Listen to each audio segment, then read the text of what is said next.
1장 중에서 12절부터 18절까지 말씀 함께 합독하도록 하겠습니다. 이사야서 1장 12절부터 18절까지의 말씀입니다.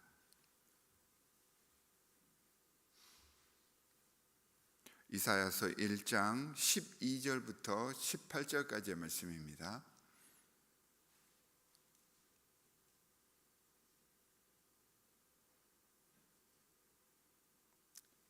이사야서 1장 12절부터 18절까지 다 같이 한 목소리로 읽겠습니다. 너희가 나의 앞에 보이러 오지만 누가 너희에게 그것을 요구하였느냐? 나의 뜰만 밟을 뿐이다. 다시는 헛된 재물을 가져오지 말아라. 다 쓸모없는 것들이다. 분향하는 것과 나에게는 역겹고 초하루와 안식일과 대회로 모이는 것도 참을 수 없으며 거룩한 집회를 열어놓고 못된 짓도 함께하는 것을 내가 더 이상 견딜 수 없다. 나는 정말로 너희의 초하루 행사와 정한 절기들이 싫다. 그것들은 오히려 나에게 짐이 될 뿐이다. 그것들을 짊어지기에는 내가 너무 지쳤다. 너희가 팔을 벌리고 기도한다 하더라도 나는 거들떠보지도 않겠다. 너희가 아무리 많이 기도를 한다 하여도 나는 듣지 않겠다. 너희의 손에는 피가 가득하다. 너희는 씻어라. 스스로 정결하게 하여라. 내가 보는 앞에서 너희의 악한 행실을 버려라. 악한 일을 그치고 옳은 일을 하는 것을 배워라. 정의를 찾아라. 억압받는 사람을 도와주어라. 고아의 송사를 변호하여 주고 과부의 송사를 변론하여 주어라. 주님께서 말씀하신다. 오너라 우리가 서로 변론하자. 너희의 죄가 주홍빛과 같다 하여도 눈과 같이 희어질 것이며 진홍빛과 같이 붉어도 양털과 같이 희어질 것이다. 아멘. 오늘부터 이제 복음서 중에서 이제 이사야서를 읽게 되는데, 성경을 읽다가 통독을 하게 되면 제일 먼저 걸리는 부분이 레위기서에서 걸립니다. 레위기를 또 어찌어찌 잘 극복해서 이겨내고 쭉 가다가 탁 걸리는 부분이 예언서에서 걸리게 되어 있습니다. 길기도 하고 같은 내용들이 계속해서 반복되기 때문인데요. 그럼에도 불구하고 이 예언서는 굉장히 중요한 메시지들을 담고 있고 우리의 하나님과의 관계 속에서 우리가 반드시 알아야 할 내용들이 들어있으니까 저희가 집중해서 읽도록 하겠습니다. 자, 오늘은 그 예언서 중에서 이사야서를 읽게 되는데 대부분 그 예언자들, 선지자들에게는 별명이 붙어 있죠. 예레미야 선지자는 눈물의 선지자, 에스겔 선지자는 환상의 선지자, 아모스 선지자는 공의의 선지자, 호세아 선지자는 사랑의 선지자. 자, 그러면 이사야는 어떤 선지자일까요? 이사야는 복음의 선지자라고 하는 별명이 있습니다. 자, 이사야서에서는 복음이 무엇인지, 구약에서 이야기하는 복음의 내용이 무엇인지를 가장 잘 요약해서 설명을 해주는 이 예언서가 이사야서입니다. 그래서 이사야서 곳곳에는 복음이 무엇인지에 대해서 우리에게 설명을 해줍니다. 자, 이사야서는 유다 백성들을 향해 아수르 제국의 침공, 바벨론 포로 사건 등과 같은 환란이 임하게 된 것이 그들의 죄악에 대한 하나님의 징계의 결과임을 밝힙니다. 그러면서 이러한 위기를 벗어날 유일한 방법이 여호와 하나님께로 나아가서 회개하며 진정한 제사를 드릴 수 있을 때 하나님의 영광이 나타나고 하나님으로부터 구원을 얻을 수 있다. 이걸 이야기를 해주고 있습니다. 그러면서 이야기하기를 그렇게 해서 하나님이 임하는 그런 상태, 하나님이 통치를 하시는 상태가 되는데 이게 이제 복음이다라고 이야기를 하고 있는 것이죠.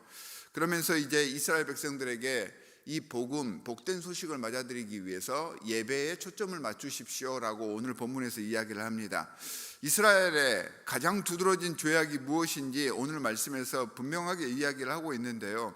소돔과 고모라 백성들의 죄악에 비견될 만한 불의와 악을 행하면서 형식적으로만 하나님께 제사 드리는 남유다 백성들의 태도가 가장 큰 죄악 중에 하나다라고 이사야가 콕 집어서 이야기를 하고 있습니다.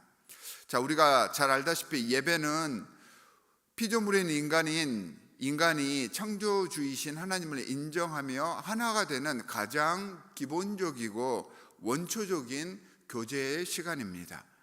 교제라고 하는 것은 상대를 온전히 인정했을 때 가능해집니다.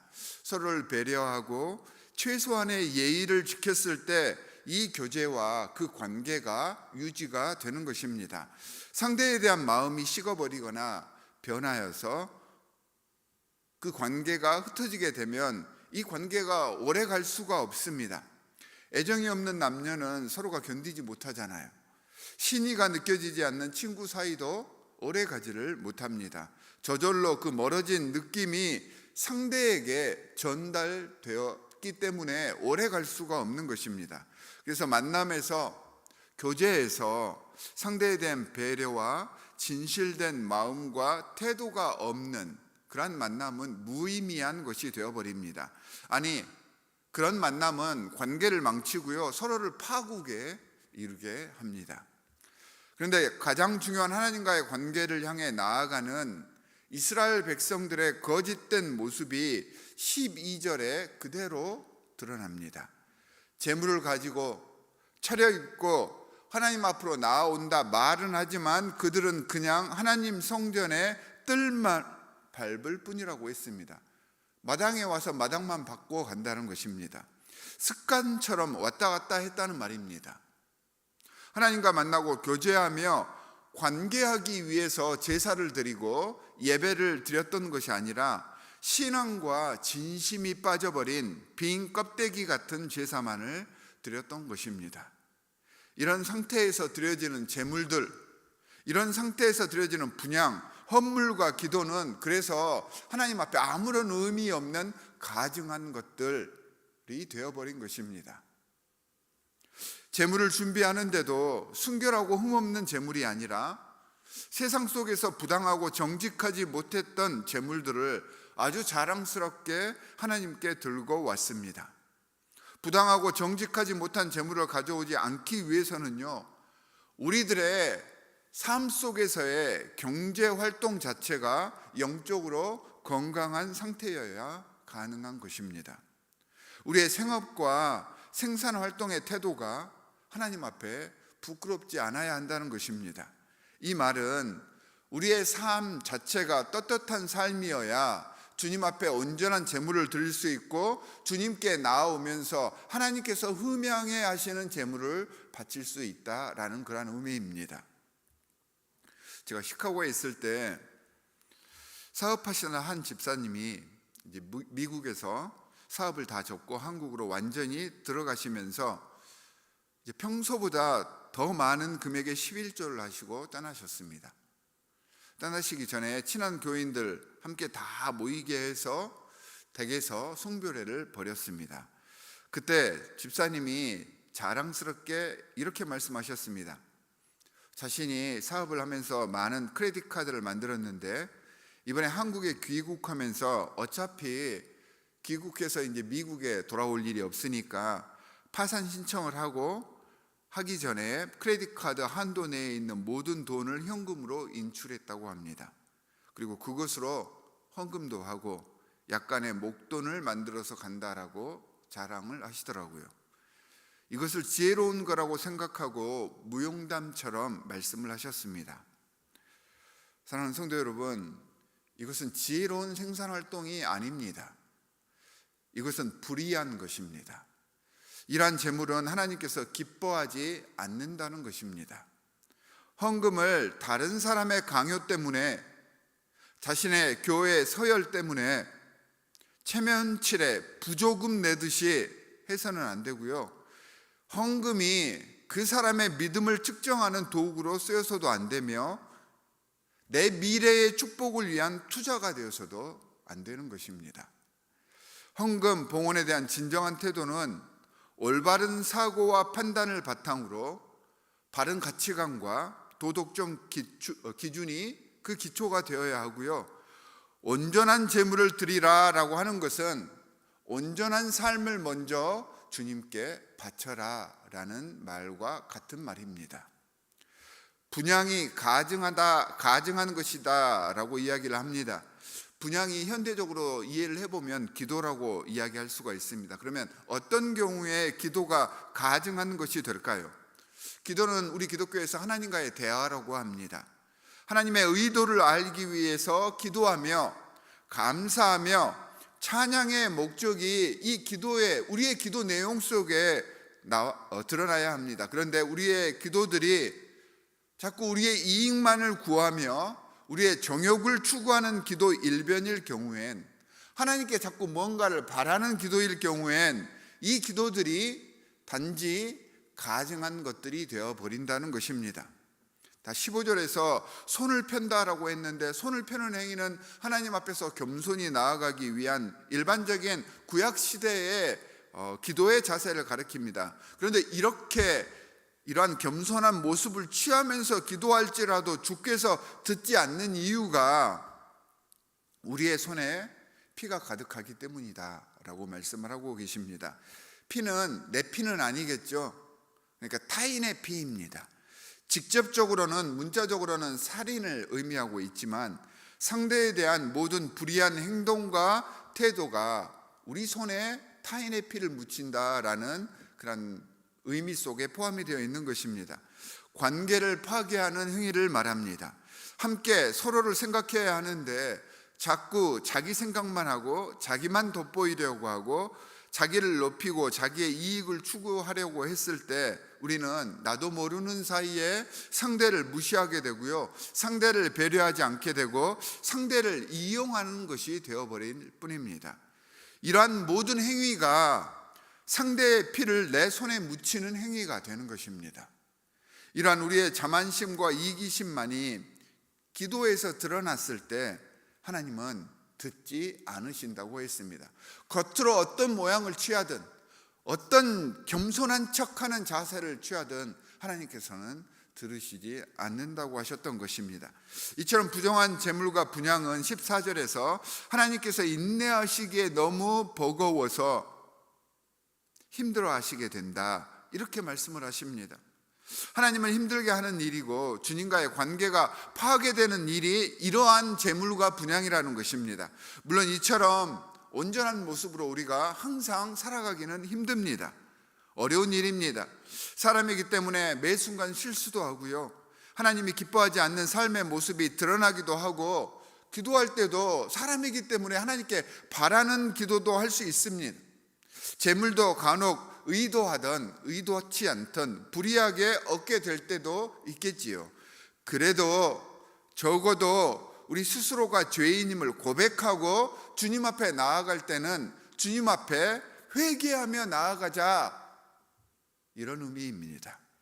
16절과 17절에서 이 회개를 할 때 그럼 어떠한 제사로 해야 하는지를 말해줍니다.